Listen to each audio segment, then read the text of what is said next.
Bismillahirrahmanirrahim. Assalamualaikum warahmatullahi wabarakatuh. Alhamdulillah rabbil alamin. Salatu wassalamu ala Rasulillah wa ala alihi wa sahbihi wa man tabi'ahum bi ihsanin ila yaumiddin. Amma ba'd. Qala subhanahu wa ta'ala fi kitabihil aziz, ya ayyuhalladzina amanu taqullaha haqqa tuqatih wa la tamutunna illa wa antum muslimun. Ya ayyuhan nasu taqu rabbakum alladzi khalaqakum min nafsin wahidah وخلق منها زوجها وبث منهما رجالا كثيرا ونساء واتقوا الله الذي تساءلون به والأرحام إن الله كان عليكم رقيبا يا أيها الذين آمنوا اتقوا الله وقولوا قولا سديدا يصلح لكم أعمالكم ويغفر لكم ذنوبكم ومن يطع الله ورسوله فقد فاز فوزا عظيما قال رسول الله صلى الله عليه وسلم فإن أصدق الحديث كتاب الله وخير الهدي هدي محمد صلى الله عليه وسلم وشر الأمور محدثاتها فإن كل محدثات في الدين بدعة وكل بدعة ضلالة وكل ضلالة في النار وبعد. Baik hadirin sekalian, alhamdulillah di kesempatan malam yang baik ini kita masih diberikan oleh Allah Ta'ala kemudahan dan nikmatan yang begitu banyak. Mudah-mudahan kita pandai mensyukurinya. Salawat dan salam semoga dicurahkan kepada Nabi kita Rasulullah Muhammad ibnu Abdullah sallallahu alaihi wasallam, para sahabat dan keluarga beliau dan orang-orang yang mengikuti jalannya ila yaumiddin. Untuk kita malam hari ini kita akan baca tafsir singkat ma yata'allaq bi suratil fajr, dari surat Al-Fajr. Wa summiyat hadhihi suratu bi suratil fajr. Disebut surat ini dengan surat Al-Fajr karena memang di awal ayatnya Allah bersumpah dengan waktu fajar. Ada dua makna. Bisa waktu fajar adalah waktu di mana matahari dia, atau ada fajar shadiq dengan fajar kadzib, menunjukkan datangnya waktu salat subuh. Atau fajar yang dimaksud juga demi salatnya, salat fajarnya. Sebagaimana juga tentang penjelasan al-asr, demi waktu asar, atau juga di situ memang ada salat asar. Tapi kalau masa atau waktu secara umum ini yang dijelaskan. Wa suratul fajr makkiyatun, dia adalah surat makkiyah karena turunnya naqala al-ijma' ala dzalika ghairu wahid minal mufassirin. Maksudnya para mufassirin menyebutkan dia makkiyah. Dan kita tahu isinya makkiyah tentang akidah. Kemudian cirinya juga jadi dia kuat dalam bukan balaghah ya, artinya kalau misalnya ayatnya pendek juga ciri-ciri makkiyah. Dan biasanya lahjahnya sangat jelas, wal fajr walayalin ashr wasyaf'i wal watr. Kalau belakangnya huruf ra semua. Dan ini sifat dari beberapa ayat yang itu makkiyah.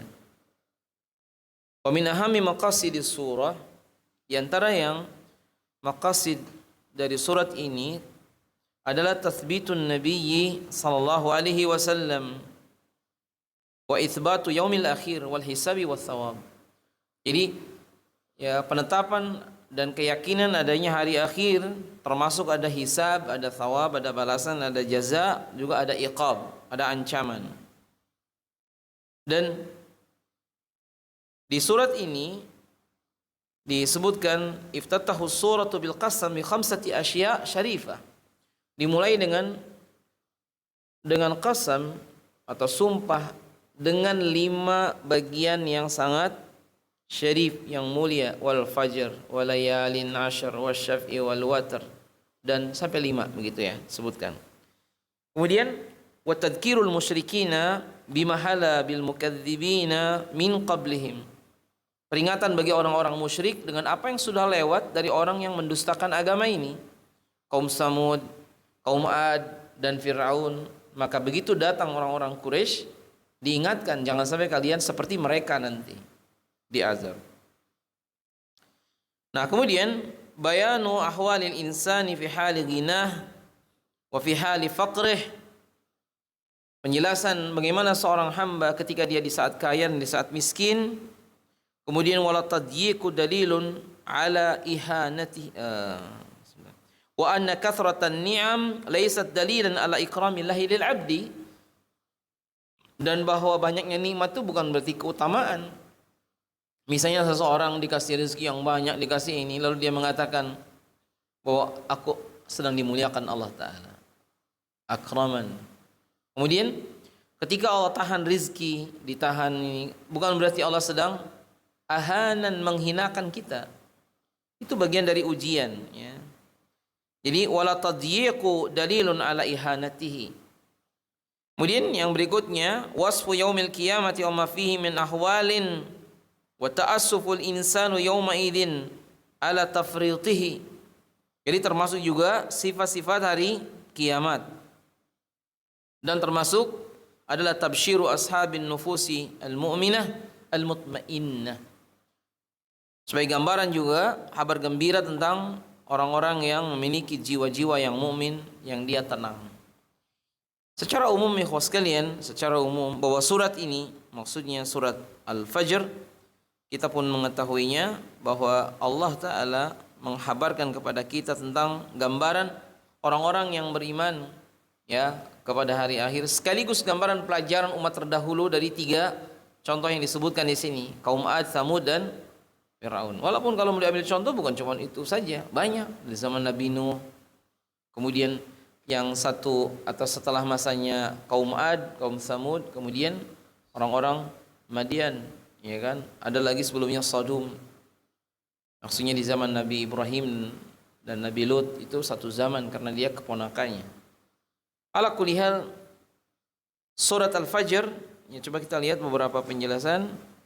Pertama, Allah Ta'ala berfirman wal fajr, demi waktu fajar. Jadi hunaka tafsiran, di sana ada 2 tafsir. Yang pertama adalah al-fajr itu artinya zulmah, gelap, mulai ke terang. Mulai ke terang. Berarti gelapnya itu jadi hilang lalu datang terang. Maka ketika cahaya yang muncul yaitu waktu subuh ini disebut dengan fajar. Sementara pendapat yang kedua artinya salatnya, demi waktu salat di waktu fajar, yaitu subuh. Jadi kalau Allah berfirman wal fajr berarti demi salat subuhnya. Nah, kemudian qila, dikatakan kenapa seperti itu? Pertama memang bahwa di antara salat yang punya keutamaan, salat subuh ini masyhuda, disaksikan oleh para malaikat. Kemudian salat subuh sendiri termasuk dalam salat yang disebutkan dalam hadis apa? Man shalal bardain. Siapa yang salat di 2 waktu yang dingin, di waktu subuh dan salat asar. Salat asar adalah penutup hari, salat subuh diantaranya penutup dari malam. Tetapi sekali lagi dari sini Allah Ta'ala alam, Allah ingin menggambarkan kepada kita sekalian, karena ini kan isbat tentang yaumil akhir. Banyak orang kafir yang tidak yakin adanya akhirat. Kalau Allah saja mampu untuk menjadikan gelap jadi terang, lalu terang jadi gelap, maka Allah Ta'ala mampu untuk menjadikan akhirat lebih mudah dari segalanya. Dan salat subuh ini sekalian, di antara salat sunnah qabliyahnya saja yang jangan ditinggal, yang Nabi tidak tinggalkan walaupun safar, adalah qabliyah subuh. Qabliyah subuh dengan subuhnya penting mana? Pernah nggak bapak-bapak dapatkan ada orang qabliyah subuhnya habis itu pulang? Ya, saya belum pernah. Ya, dua-duanya penting, tapi subuhnya wajib, sementara qabliyah subuhnya tidak wajib. Tetapi Nabi tidak pernah meninggalkan, menunjukkan benar-benar muakkadah.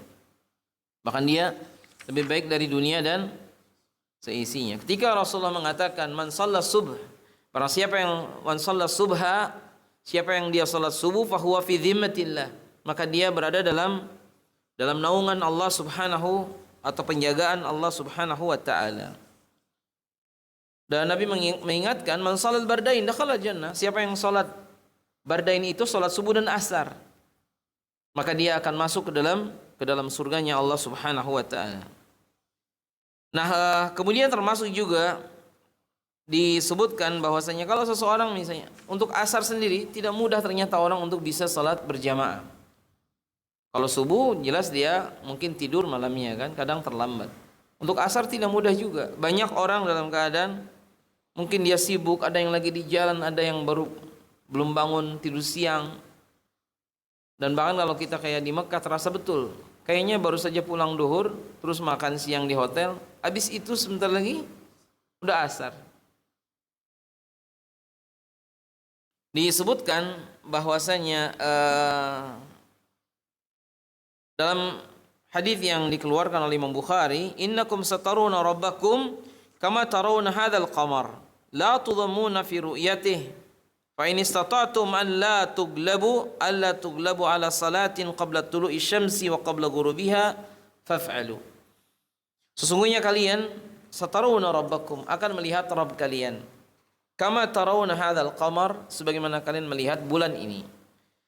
La tudhammuna fi ru'yatihi. Kalian tidak akan tudhamun berdesak-desakan. Kayak kita lihat bulan, kan enggak usah desak-desakan.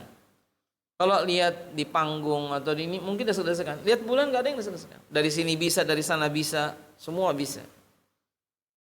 Kemudian fa in istata'tum alla tuglabu ala salatin. Kalaulah kalian bisa untuk tidak tuglabu itu terkalahkan atau terlewatkan salat ya sebelum terbit qabla tulu'i syamsi, sebelum terbit matahari itu salat subuh. Wa qabla ghurubiha adalah salat asar. Faf'alu, lakukanlah. Jadi oleh karena itu salat yang sebelum terbit matahari salat subuh. Salat yang yang sebelum terbenam matahari juga salat asar. Makanya dua salat ini punya banyak keutamaan.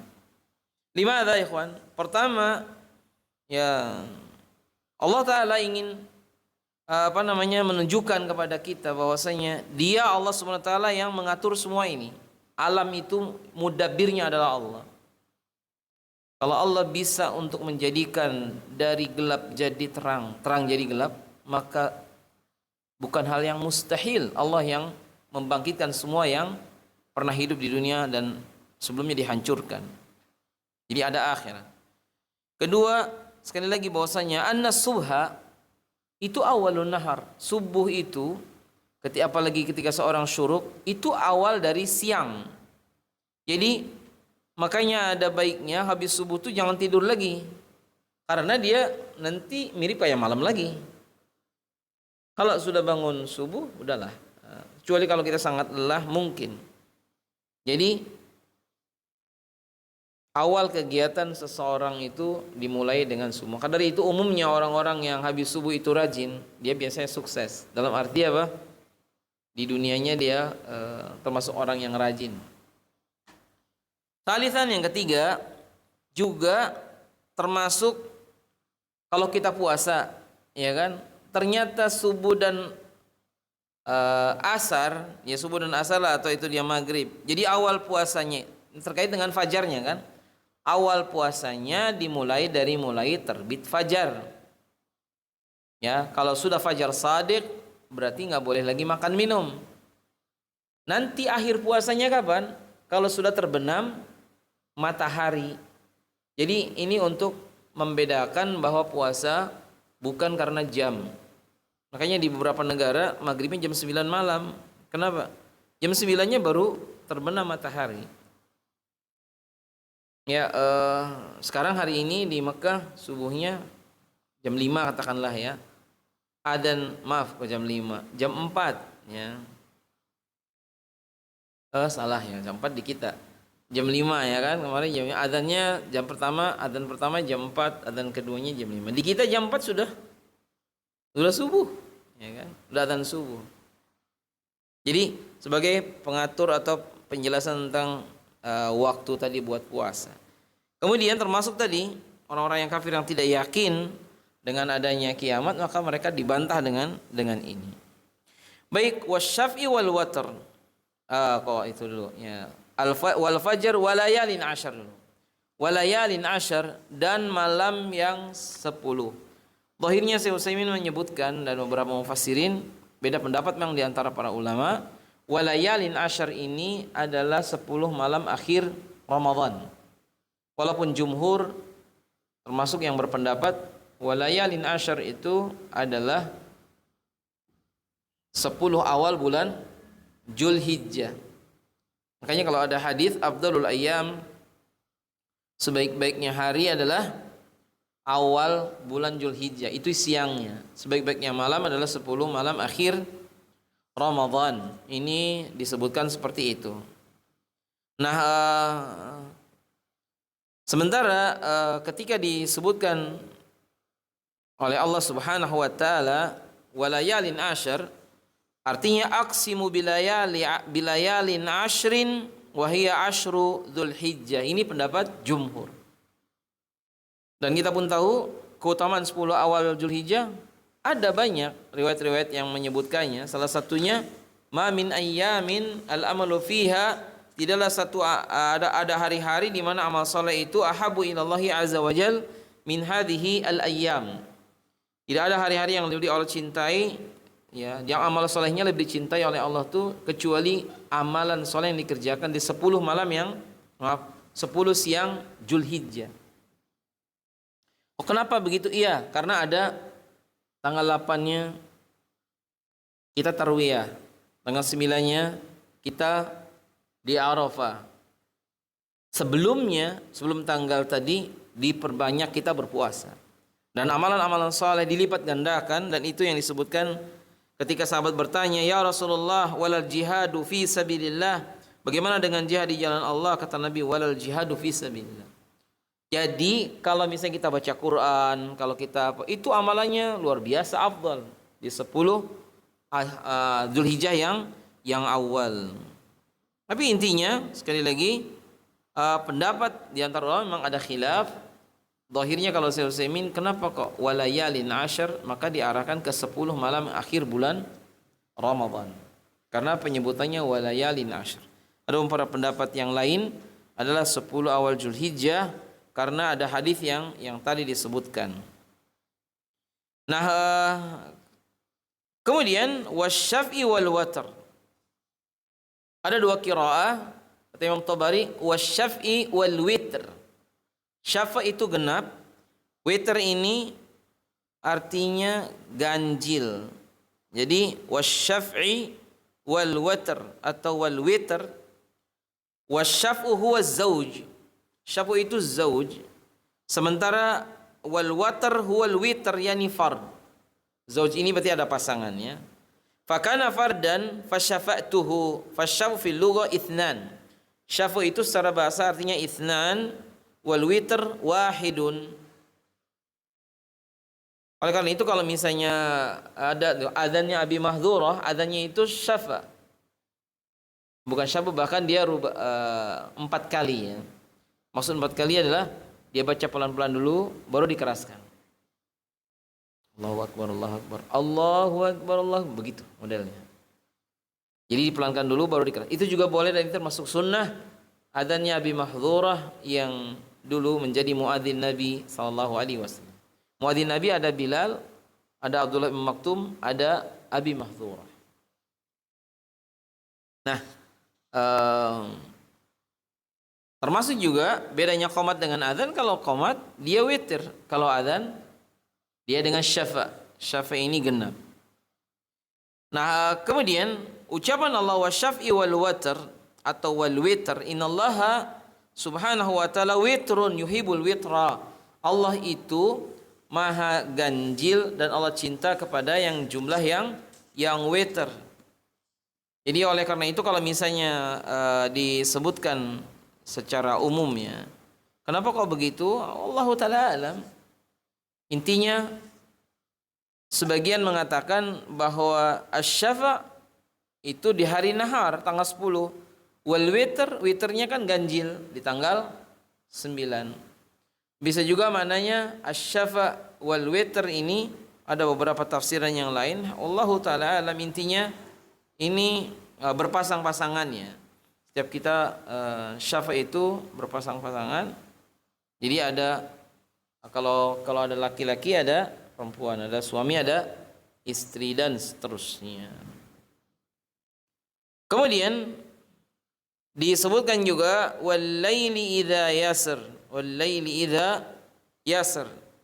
Dan ya lail itu malam, idza yasr apabila dia lewat. Disebutkan bahwasanya Allah Subhanahu wa taala ketika menyebutkan wal-laili idza yasr, di sini berkan uqsimu bil-lail, Allah bersumpah dengan waktu malam, waqta sayrihi wa sarayanihi, demi malam apabila dia lewat. Bisa juga maknanya adalah bermakna adalah aqbalal lail, maksudnya malam yang datang. Bisa juga adbar, malam yang sudah lewat. Wallahu ta'ala alam, sebagian mengatakan itu malam yang datang. Oleh karena itu ketika Allah Ta'ala bersumpah dengan waktu fajar, datangnya pagi, kemudian tadi bersumpah juga ketika waktu asar ya misalnya, atau juga termasuk kan ada wal fajr, ada wal asri, tidak ada wal isya, wal maghrib dan wal zuhri. Jadi Allah bersumpah dengan dua ini. Kalau ditanyakan kenapa begitu, Allah Ta'ala alam. Nah, sebagian berpendapat wal fajr itu adalah tanggal 10 tadi ya. Fajar tanggal 10 Zulhijjah berarti hari nahar. Kemudian yang dimaksud dengan ganjilnya adalah tadi tanggal 9-nya atau di hari Arafah. Yang jelas ikhwas sekalian, Allah Ta'ala kemudian menyebutkan hal fi dzalika qasamul lidzi hijr, ay hal fi qasamillahi bitilkal asya maqnaun wa kifayatun lidzi aqlin wa lubbin.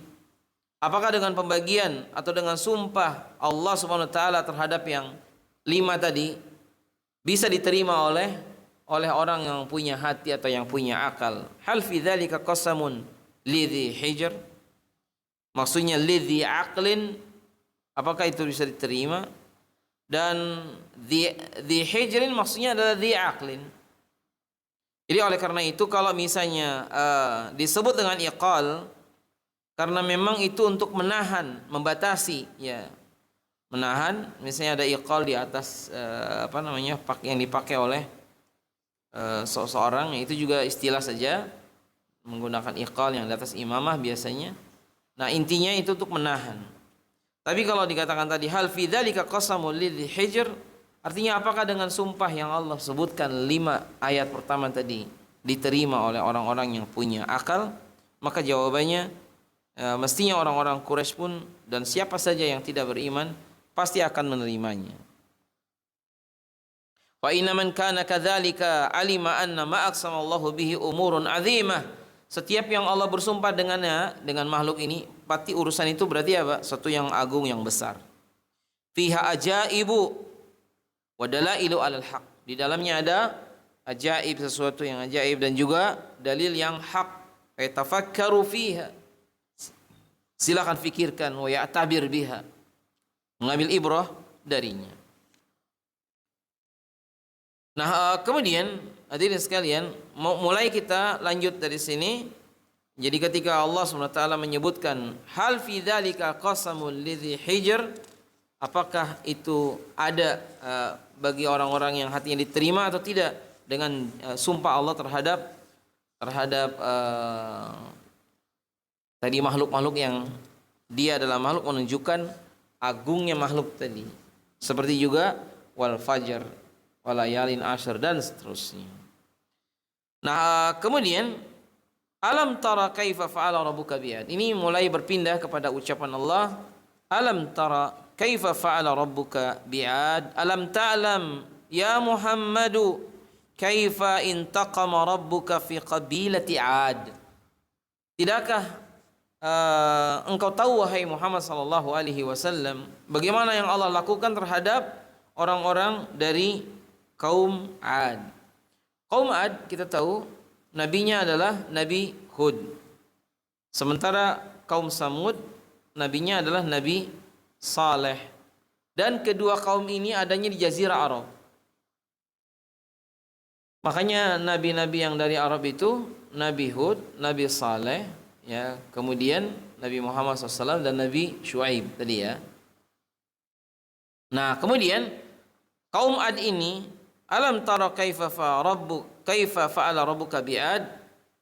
Man Ad, siapakah Ad ini? Itu tinggal di daerah Al-Ahqaf, ya. Al-Ahqaf itu ya antara Oman dan Hadramaut, ya. Ini seperti itu, ya. Kemudian orang-orang Ad ini di antara bukan keutamaan, ya, artinya mereka itu bisa membuat bangunan yang tinggi, badannya kuat-kuat, ya. Tapi dengan itu mereka kufur. Mereka kufur. Kalau kita lihat di dalam tafsirnya penjelasan munasabah ayat ini, ya, dijelaskan, alam tara ya Muhammad, tidakkah engkau wahai Muhammad sallallahu alaihi wasallam, artinya melihat apa yang Allah lakukan kepada orang-orang dari kaum Ad. Ya, misalnya saya bacakan di sini disebutkan bahwasanya orang-orang di kalangan mereka ini, di antaranya mereka itu kufur kepada Allah Subhanahu wa taala dalam keadaan mereka merasa bahwa dirinya dalam keadaan kuat, ya, dirinya dalam keadaan kuat. Oleh karena itu, ketika Allah firmankan dalam surat Hud, wa ila adin akhahum huda qala ya qaumi ibudullaha ma lakum min ilahin ghairuh afala tattaqun. Jadi kepada orang Ad ini diutus oleh kami, kata Allah, saudara mereka yang Hud. Hud ini dari kaum Ad. Kemudian diingatkan, ya, diingatkan bahwa mereka tidak boleh berbuat kesyirikan. Cuman ya tadi, ya, mereka adalah orang-orang yang angkuh, ya, orang-orang yang sombong, dan karena itu mereka dalam keadaan ya kufur kepada Allah Ta'ala. Kila, sebagian mengatakan bahwasanya tinggi kaum Ad itu sekitar 300 hasta, karena badannya tinggi-tinggi. Tapi yang rajih, wallahu ta'ala alam, orang paling tinggi adalah Nabi Adam. Jadi kalau misalnya ada sebagian pendapat zaman Nabi Idris tingginya sampai 250 meter, zahirnya adalah Nabi Adam yang paling tinggi. Nabi Adam adalah 60 hasta, mungkin sekitar 30 meter. Lalu setiap zaman akan berkurang sampai umat Muhammad SAW orangnya model kita kayak gini. Bisa jadi nanti 100-200 tahun yang akan datang mungkin lebih pendek lagi orang-orang di zaman itu. Dan bisa jadi menjelang kiamat tambah pendek lagi.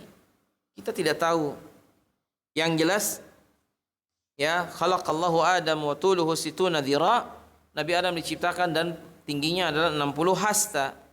Fakullu man yadkhulul jannah ala surati Adam. Siapa yang masuk surga seperti Nabi Adam.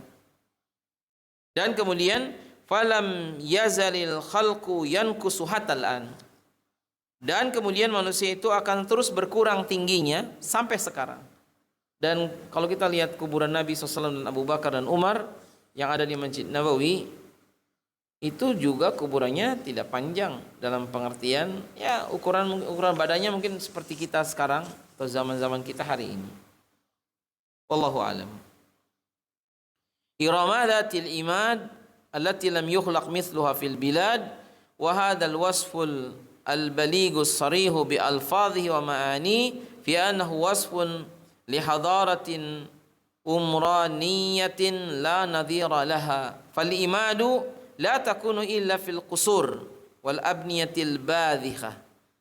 Jadi intinya mereka ini, orang Ad ini, punya bangunan-bangunan yang tinggi. Iram ini sebagian berpendapat dia adalah ibu kotanya orang-orang Ad, namanya Iram. Iram dzatil imad. Dzatul imad memiliki tiang atau bangunan-bangunan yang tinggi. Jadi disebutkan juga bahwasanya sebagian pendapat menunjukkan bahwasanya ucapan Irama dzatil imad, Iram ini itu dari nama ayahnya Ad bin Iram bin Awad bin Sam bin Nuh. Begitu tentang penjelasan sebagiannya. Dan kita tahu kata Ikrimah, ya kan, bahwa antara baina Adam wa Nuh 10 qurun, 10 qurun. Wallahu taala alam. Jadi intinya seperti itu. Dan orang-orang kaum Ad ini mereka punya punya badan yang kuat, tinggi-tinggi badannya, gedung rumahnya tinggi-tinggi. Dalam keadaan mereka mereka dalam keadaan sombong, akhirnya Allah binasakan. Falamma jaa amruna, ya kan, ketika datang perintah kami, kata Allah, maka kami selamatkan Nabi Hud, ya, dan orang-orang yang beriman, sementara mereka dibinasakan. Nah, oleh karena itu intinya hadirin sekalian, wa amma adun fa uhliku birihin sarsarin atiyah, dan kaum Ad kami binasakan dengan angin rihin sorsor itu, rihin sorsora ini angin yang berhembus kencang, angin topan mungkin ya, yang dingin. Sakharaha alaihim sab'a layalin wa thamaniyata ayyam. Angin ini adanya 7 malam 8 hari. Sab'a layalin wa thamaniyata ayyam. Iya betul. 7 malam 8 hari anginnya berhembus. Luar biasa. Anginnya kencangnya seperti itu, maka mereka mati bergelimpangan. Ka'annahum ajazu nakhlin khawiyah. Begitu kata nakhlin munqa'ir. Mereka seperti kurma yang dilubangi. Baik, adapun allati lam yukhlaq mithluha fil bilad ma anna alladhina sana'aha al-adami dalilun ala anna al-adamiyya qad yusafu bi al-khalqi wa yuqalu khalaqa kadza. Alladzi lam yukhlaq mithluha fil bilad, yang belum pernah dibangun satu kota seperti itu sebelumnya. Jadi kaum Ad ini membangun kota dengan gedung-gedung yang dipahat di batu-batu, dan mereka Masya Allah bisa membuat bangunan tinggi di zaman teknologi belum kayak sekarang. Oleh karena itu, kalau dikatakan lam yukhlaq mithluha fil bilad, belum ada yang seperti ini sebelumnya, jadi itu artinya tidak pernah diciptakan seperti itu oleh Allah Subhanahu wa ta'ala. Intinya ini kaum Ad terakhirnya gimana? Diazab dengan angin yang dia adalah tentara Allah Subhanahu wa ta'ala, ya, rihin sarsarah, angin yang berhembus, angin topan, angin kencang, dan mereka akhirnya mati semuanya. Kemudian alladzina taghaw fil bilad, ya, tadi kan mereka dalam keadaan taghaw, allati lam yukhlaq mithluha fil bilad, ya, dan juga mereka dalam keadaan tughyan, bukan hanya mereka itu dalam keadaan berbuat kesyirikan. Jadi intinya kaum Ad, yakni orang-orang yang durhaka kebanyakannya, yang sedikit mereka beriman kepada Allah dan Rasulnya. Jadi padahal ikhwan, anak-anak Nabi Nuh itu mereka bertauhid. Cuman tadi mulai berjalannya waktu, masa datang, akhirnya apa? Mereka pun jatuh kepada kesyirikan. Sementara ayat ke-9, wa thamud alladzi jabu sakhra bil wad, dan kaum Samud yang mereka memotong batu-batu yang besar. Dan ini kalau kita datang pas kita umroh, biasanya ada juga sebagian jamaah umroh yang datang ke sana, ke Al-Ula, ya. Dari Madinah itu berapa kilo ya? Mungkin 300-an. Cukup jauh juga. Cuma kalau kita datang ke tempat yang mau diazab, yang sudah pernah diazab, aslinya kata Ibnu Taimiyah, jangan bersenang-senang tapi harus bersedih, ya. Ibku fa ilam tabku fatabaku. Menangislah, kalau engkau tidak bisa menangis maka pura-pura nangis. Nah, dijelaskan di sini bahwasanya Allah Subhanahu wa taala ketika menceritakan tentang Tsamud, ya, bahwa mereka ini kan kaum Nabi Saleh. Nabi Saleh diantaranya mujizatnya apa? Ya, diantaranya sapi. Kok sapi? Unta yang keluar dari belahan batu. Kata Nabi Saleh, hadhihi naqatullah. Ini naqah, anak unta dari Allah Ta'ala. La tamassuha, jangan disentuh. Dibiarkan. Fa'aqaruha, tapi mereka menyembelihnya. Faqala tamatta'u fi darikum salasata ayyam. Silakan tinggal di rumah masing-masing selama 3 hari. Kemudian justru mereka mengancam atau menantang mana azabnya. Makanya ada kisah Abu Rigol. Antum pernah dengar enggak? Abu Rigol ini salah seorang kaum Tsamud yang kebetulan pas ada di tanah haramnya. Dia terlambat sendiri di azabnya. Intinya kaum Nabi Saleh pun falamma jaa amruna najayna Salihah. Ketika datang perintah kami, maksudnya azab, kami selamatkan Saleh dan orang yang beriman, selebihnya diazab. Kemudian diceritakan juga tentang Fir'aun. Jadi di surat ini disebutkan 3. Kaum Nabi Hud, yakni orang Ad, kaum Nabi Saleh, orang-orang Tsamud, dan wa Fir'auna dzil autad. Dan Fir'aun yang memiliki autad. Autad ini ya semacam pasak atau tiang-tiang. Yang ini pun sama ya Fir'aun. Nah, intinya kalau dibilang autad itu biasanya untuk mengikat sesuatu ya, untuk mengikat sesuatu. Bisa juga maknanya autad ini adalah pasukan, ya, pasukan yang di tangan dan kakinya itu dipasang besi. Ini juga bisa maknanya seperti itu. Intinya disebutkan ya, tentang hal tersebut bahwa mereka ini tagaw fil bilad. Siapa yang tagaw fil bilad? Baik itu kaum Nabi Hud, kaum Ad, bahkan kaum Nabi Syuaib, dan juga termasuk kaum Nabi Lut alaihi salam, tagaw fil bilad. Maka ketika terjadi perbuatan yang tagaw, tughyan, berbuat kesewenang-wenangan, maka semuanya dalam keadaan diazab dan diancam dengan azab yang pedih. Nah, kaum Ad, di mana mereka berlebih-lebihannya atau berbuat tughyan? Iya, mereka tuh dikasih nikmat, badannya tinggi-tinggi, kekuatannya luar biasa, tapi apa? Berbuat kesyirikan. Kaum Nabi Saleh sudah dikasih nikmat begitu banyak, dikasih bahkan ya oleh Allah kepada Nabi Salehnya tadi seekor anak unta, jangan disembelih atau jangan disentuh, dibiarkan, tapi mereka menyembelihnya. Intinya ikhwas sekalian, itu diingatkan Allah Subhanahu wa taala, mereka ini semuanya tagaw fil bilad, tughyan syiddatul isyani wadh-dhulmi.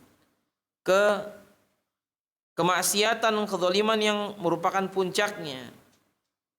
Maksudnya mana? Tughyanihim fil biladi anna kulla ummatin min haula'i tagaw fi baladihim. Jadi kaum Nabi Hud mereka itu zalim di negerinya, begitu juga dengan kaum kaum Nabi Saleh. Kana tughyanuhum fi baladihim qad awqa'at tughyana fil bilad. Walaupun kezalimannya di negerinya, tapi membuat kezaliman di negeri-negeri yang lain. Bilad ya bukan hanya baladnya saja, tapi di negeri-negeri yang lainnya. Jumlatil balad, beberapa negeri yang lainnya. Nah, kemudian li'anna al-fasada al-ba'di, katanya, karena kerusakan di satu tempat itu bisa merupakan penyebab kerusakan tempat lain setelah berjalannya waktu. Contohnya berhala yang dibawa oleh Amr bin Luhai ke Arab pertama kali, itu membuat akhirnya apa? Tadinya kan cuma satu, jadi 2, jadi 3, jadi banyak, dan seterusnya. Jadi kalau satu negeri sudah rusak, negeri yang lain bisa terbawa ikut rusak. Li'anna tughyana Karena tughyan itu yujriyu sahibahu ala dakhdin huquqin nas. Jadi memang tughyan ini menular lah istilahnya. Merembet, mungkin bahasanya merembet. Oleh karena itu kita harus memotong perjalanan atau menularnya satu kemaksiatan kepada yang lain. Dan itu juga yang dikatakan Umar bin Khattab, sungguhnya aku khawatir berbuat maksiat itu bukan dosa maksiat itu saja, tapi dosa-dosa maksiat lain yang terbawa gara-gara maksiat tersebut. Nah, dijelaskan oleh beliau, ini tambahan, ketika Allah Subhanahu wa taala menjelaskan kepada kita bahwa generasi yang tadi, maksudnya tiga kaum yang dibinasakan, fasabba alaihim rabbuka sauta adzab, kan begitu. Maka Allah Subhanahu wa taala menimpakan kepada mereka itu saut. Saut ini kalau pakai saut itu artinya pecut. Sautul adzab artinya pecut azab. Wallahu taala alam. Makanya ada kisah seorang suami yang dia terjebak ke dalam kesesatan orang-orang Qadariyatu al-Mujabbirah, yang semula dia memecut istrinya, kemudian dia minta maaf sama istrinya. Intinya saut ini tadi pecut, kilahiyya idhafatis sifati ilal mausuf ay sabba alaihim adzaban sautan. Juga bisa maknanya itu adalah sifat dari apa yang disifati. Jadi kalau intinya adalah azab yang pedih. Misalnya tadi kan angin yang merusak kaum Ad, ya kan, membunuh atau bisa menjadikan mereka binasa. Kemudian kaum Samud dengan apa? Dengan suara halilintar, suara yang sangat keras misalnya, mereka juga mati. Atau Fir'aun dengan apa diazabnya? Dengan air laut kan, ditenggelamkan. Semuanya ini tentara Allah Subhanahu wa taala. Dan zakara Allah taala hahuna qissata thalathati firaqin minal kufari al mutaqaddimin. Jadi di surat ini kan hanya ada 3 disebutkan. Ad, Samud dengan Fir'aun. Ala sabilil ijmal, walaupun hanya secara ijmal saja. Ijmal itu artinya garis besarnya saja.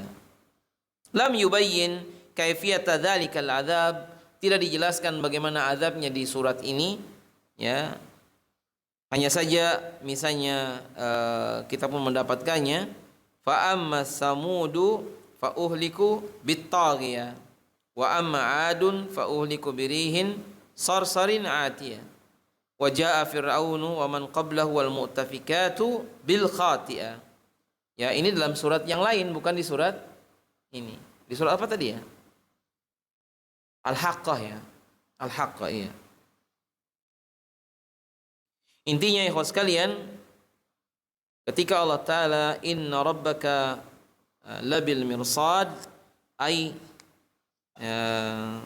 tadyilu wa ta'lilun li ashabihim bi sauti adzabin idza qaddara jawabul qasam, ya, mahdhufan, wa yajuzu an yakuna jawab al-qasam fa'ala qaunil jumlati tadyilan takunu ta'lilan lil jumlah. Ini secara bahasa tidak perlu kita sebutkan. Jadi fasaba alaihim rabbuka sautu adzab, ya. Dan oleh karena itu Allah Ta'ala memberikan kepada mereka apa? Saut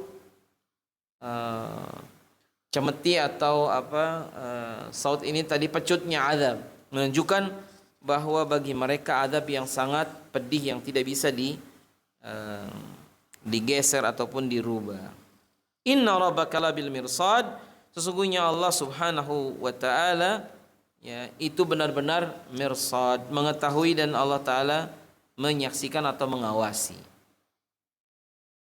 Nah, baru kemudian berpindah ke ayat yang disebutkan ini adalah sifat di antara manusia. Fa'amal insanu idza mabtalahu rabbuhu fa akramahu wa na'amah fa yaqulu rabbi akraman.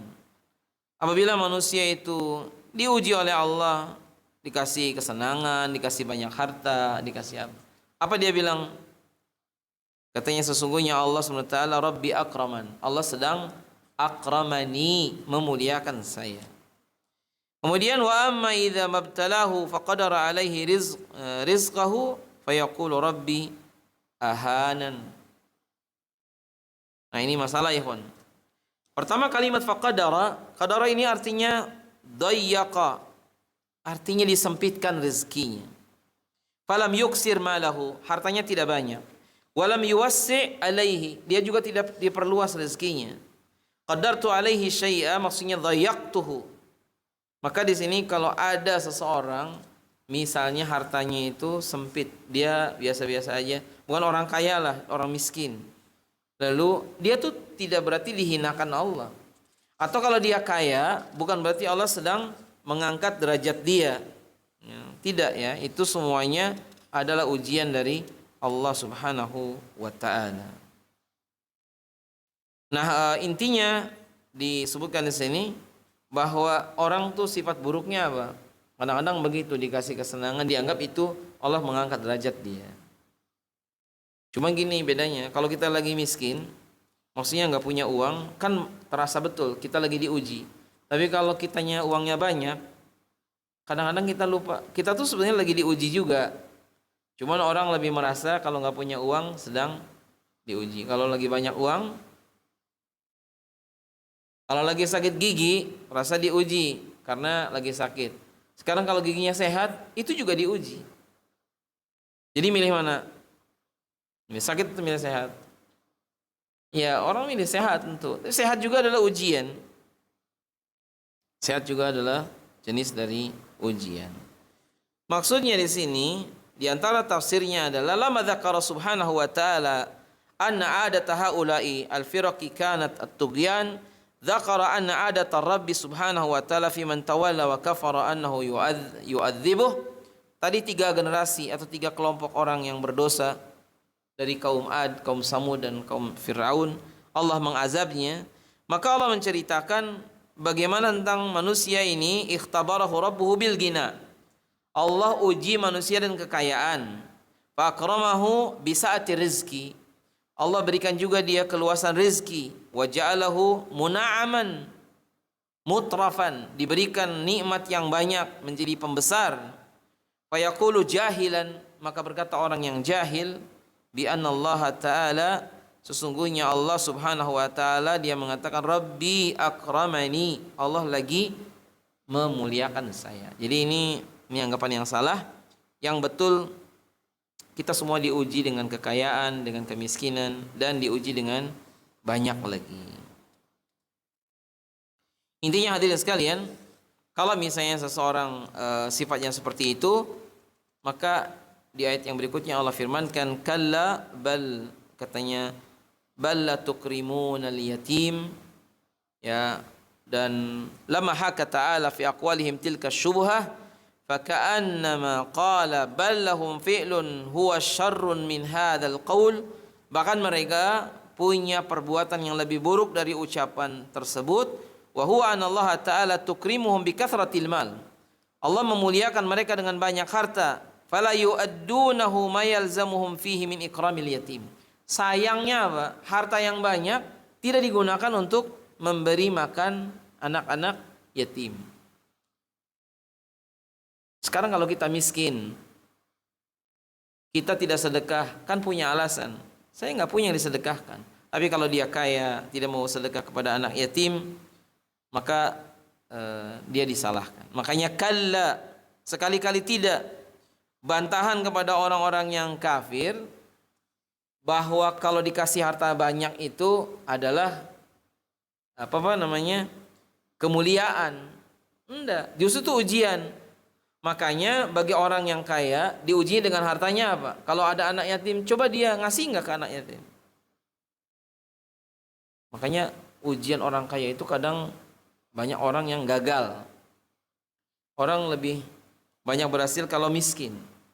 Maksudnya orang diuji dengan kemiskinan, dia bisa selamat dari hal tersebut. Kalau kaya banyak jatuh kepada perbuatan yang haram, kecuali yang dikecualikan. Yang kedua, wala tahaduna ala ta'amil miskin. Ini di ayat ke-18-nya juga sama. Jadi yang tadi satu paket biasanya, kalau kepada anak yatim tidak memuliakan, kepada orang miskin juga biasanya tidak ngasih makan. Padahal tahadun itu tidak harus memberi makan langsung, bisa jadi dia hanya menganjurkan ya kepada orang lain. Walaupun insya Allah kalau kita berikan langsung itu lebih baik. Jadi di sini wala yahussu ba'dukum ba'dan ala it'amil miskin. Mereka tidak saling menganjurkan satu dengan yang lain untuk memberi makan orang-orang miskin. Wa ta'kuluna turatha aklan lamma, sedangkan dikatakan di sini memakan warisan atau mencampur baur aklan lamma, maksudnya makanan yang banyak halal dan haram dicampur. Ini juga masalah ya. Biasanya kata para ulama bahwa umumnya kalau yang halal dan yang haram sudah dicampur, tidak peduli, maka ini sebagai tanda-tanda bahwa mereka memang tidak ada barokah di situ. Sehingga apa ciri yang lainnya disebut di ayat yang berikutnya, wa tuhibbunal mala hubban jamma. Orang kalau sudah dianggap bahwa hartanya adalah kemuliaan, biasanya cinta dengan hartanya. Dan hubban jaman itu cinta yang jamma itu sekujur tubuhnya itu tadi, sampai mau meninggal aja yang disebutnya harta. Jadi ada orang mau meninggal tidak mau membaca la ilaha illallah, tapi yang disebutnya hartanya. Tuhibbunal mala hubban jamma. Bahkan diingatkan kan, alhaqumut takatsur hatta zurtumul maqabir, sampai selesai, sampai dia diingatkan. Nah, intinya kemudian sampai kepada ucapan kalla idza dukatil ardu dakkan dakka wa jaa rabbuka wal malaku saffan saffa. Para ulama menyebutkan ini adalah terjadi di nanti ya, di akhirat ya, ketika digoncangkan bumi terus-terusan, kemudian datang Rabb dan juga malaikat saffan saffa. Waji'a yawma idin bi jahannam yawma idin yatadakkarul insanu wa anna lahu dzikra. Pada hari itu dilihatkan jahannam. Yawma idin yatadakkarul insanu wa anna lahu dzikra. Maka setiap orang itu dia akan ingat. Cuman ingatnya itu enggak ada manfaatnya. Nah, oleh karena itu ada riwayat yang sahih dan ini disebutkan juga dalam Alamul Malaikat Al-Abrar oleh Syekh Sulaiman Al-Asqar. Yu'ta bi jahannama yawma idin laha sab'una alfa zimam wa ma'a kulli zimamin sab'una alfa malakin yajurrunaha. Akan didatangkan kepada jahannam pada hari itu 70.000 zimam. Zimam ini macam kendali atau tali untuk menyiksa di neraka. Wa ma'a kulli zimam sab'una alaf malaikah yajurrunaha. Setiap zimamnya itu dipegang oleh 70.000 malaikat. Jadi orang itu 70.000 kali 70.000 itu tiap hari ada sekitar 900 juta malaikat untuk menariknya, dan kita tidak tahu berapa jumlahnya seluruhnya. Yang jelas ini keagungan Allah yang dihabarkan kepada kita bahwa jumlah malaikat sangat banyak. Kemudian yaqulu ya laitani qaddamtu li hayati, ya laitani qaddamtu li hayati. Disebutkan di sini ya, bahwasanya ini adalah satu penyesalan, sekiranya aku dulu berbuat amalan kebaikan. Tapi udah terlanjur, udah terlambat, tidak ada lagi kesempatan. Maka dari itu kata Muhammad bin Abi Umairah, kata dia, law anna abdan kharra ala wajhihi min yaumi wulid, apabila seorang hamba dia tuh sujud sejak, atau maksudnya tersungkur di atas wajahnya sejak lahir hingga dia meninggal, artinya dia haraman fi taatillah, sibuk berbuat ketaatan kepada Allah, la haqqarahu dzalikal yaum, maka niscaya dia pun akan terus menyesal. Walawadda annahu rudda ila dunya kaima yazdada minal ajri wath thawab. Dia pun akan menyesal dan ingin kembali ke dunia untuk menambah kebaikan. Maka dari sini ada dua pendapat atau dua penjelasan kata Ibnu Qayyim. Jadi setiap kullu man mata nadam, tiap orang yang meninggal itu pasti menyesal. Orang kafir menyesal kenapa? Jadi orang kafir. Sementara kalau mukmin menyesal karena kekurangan amalan. Jadi kalau saya dan antum nanti akan menyesal juga. Kenapa dulu ngajinya cuman sepekan sekali misalnya gitu kan? Kenapa dulu baca Qur'annya cuman hanya beberapa halaman? Padahal kalau kita bisa baca lebih banyak, alangkah baiknya. Tapi itu penyesalan yang maknanya taksir, menyesal karena kurangnya amalan. Yauma idzin la yu'adzabu adzabahu la yu'adzibu adzabahu ahad. Pada hari itu ya, tak ada seorang pun yang menyiksa seperti siksanya.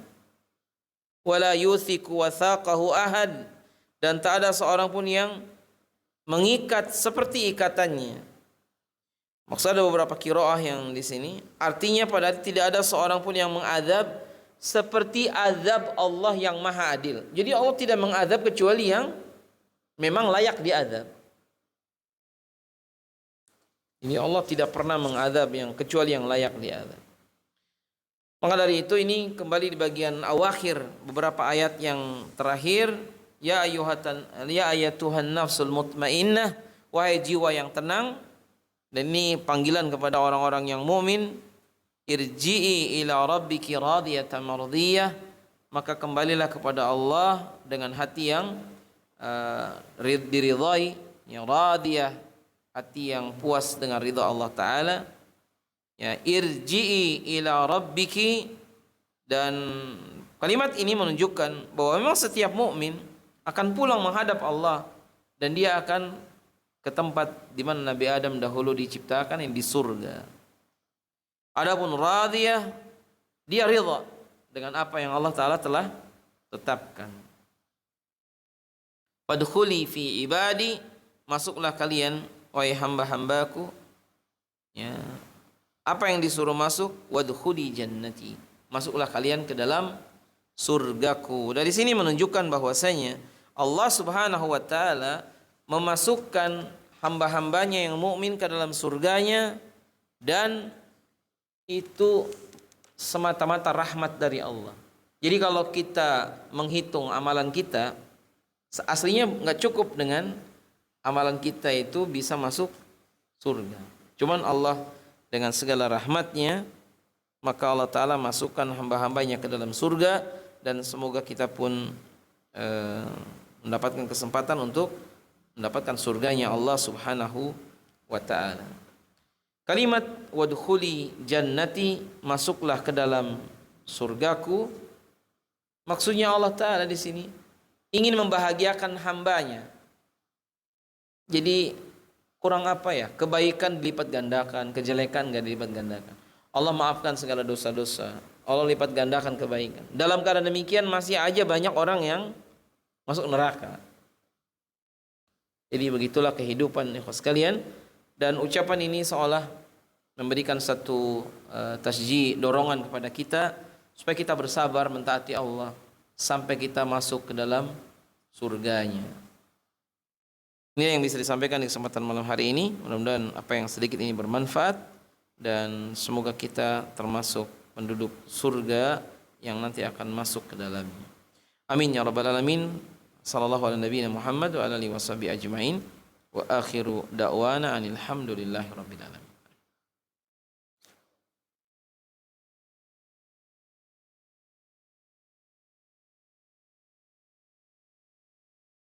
Silakan kalau ada yang mau bertanya.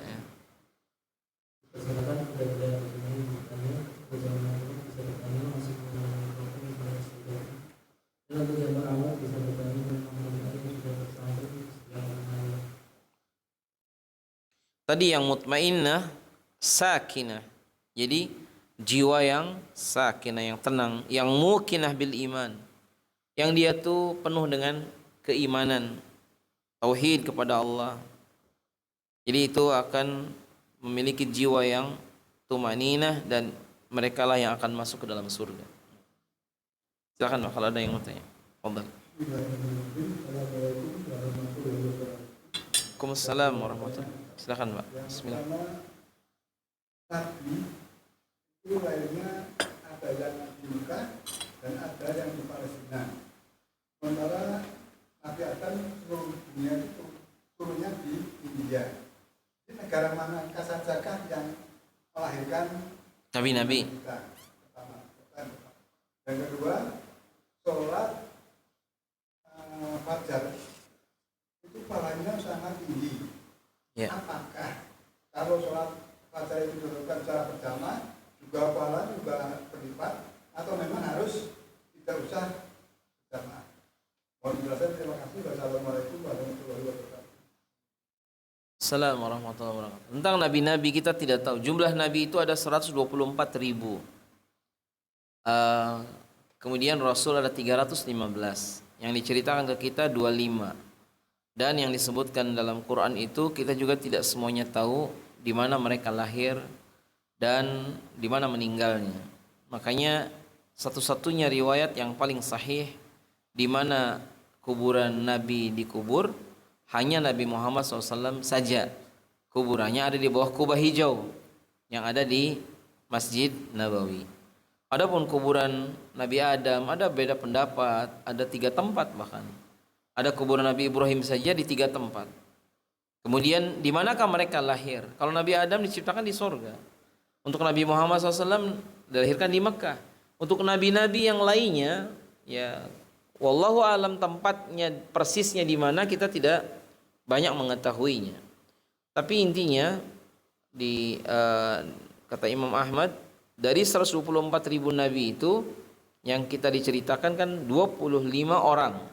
Dari 25 ini dipilih ulul azmi minar rusul. Kemudian memang ada beberapa nabi yang di Palestina, sebagian mereka juga ada di beberapa daerah yang lain, tapi orang-orang Yahudi juga mengakuinya. Tapi secara umum kita tidak tahu persis di manakah mereka dilahirkan dan di mana mereka meninggal. Dan yang sepakat di antara keyakinan Ahlussunnah, yang belum meninggal Nabi Isa alaihissalam. Bukan berarti Nabi Isa penutup para nabi, tidak, karena dia nanti ketika turun ke bumi menjadi makmum dengan Imam Mahdi. Imam Mahdi jadi imam, bukan Nabi Isa. Nah, intinya itu. Adapun yang kedua, keutamaan salat subuh, salah satunya adalah tadi, man shalla bardain dakhalal jannah. Siapa yang salat 2 salat yang dingin, dia akan masuk ke dalam surga. 2 salat yang dingin ini dimaksud adalah salat subuh dan salat asar. Salat subuh adalah dia dikerjakan di akhir malam, maksudnya menjelang dia datangnya pagi, ketika sudah datangnya fajar shadiq. Sedangkan salat asar itu akhir dari siang, di ujung begitu intinya. Sementara tadi matahari ini kan sebagai tanda kalau orang puasa dan seterusnya. Intinya salat subuh masyhudah disaksikan malaikat. Terus gimana yang terbaik? Yang terbaik di masjid. Bagi laki-laki di masjid dan mendapat pahala 25 atau 27 derajat. Bagus lagi gimana? Di Masjidil Haram, Pak. Jadi kalau boleh sih, Bapak kalau subuh di Masjidil Haram. Kalau lah kita bisa kayak jin. Nah, cuman karena sekarang ada, saya ketemu bapak-bapak di Tembalang itu, duhur waktu itu, adzan udah berkumandang, kata dia, ayo kamu sholat. Iya Pak, ayo sholat ke masjid. Ayo sama bapak. Enggak, aku sholatnya nanti di Masjidil Haram. Jadi zaman sekarang masih ada. Saya cuma bilang, Pak, di Masjidil Haram sekarang baru jam 8 pagi. Kemudian dia bilang, apa iya katanya. Dia nggak percaya. Akhirnya kita telepon orang Arab, jam berapa sekarang di Mekah? Jam 8. Jadi dia mengatakan begitu, ternyata apa? Dia bilangnya, saya sudah tingkatannya di atas kamu masih syariat. Dia sudah hakikat.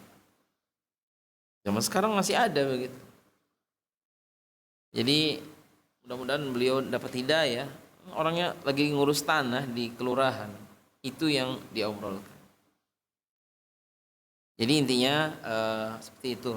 Salatnya berjamaah lebih afdal. Sebelum jamaah salat qabliyah dulu ya Pak.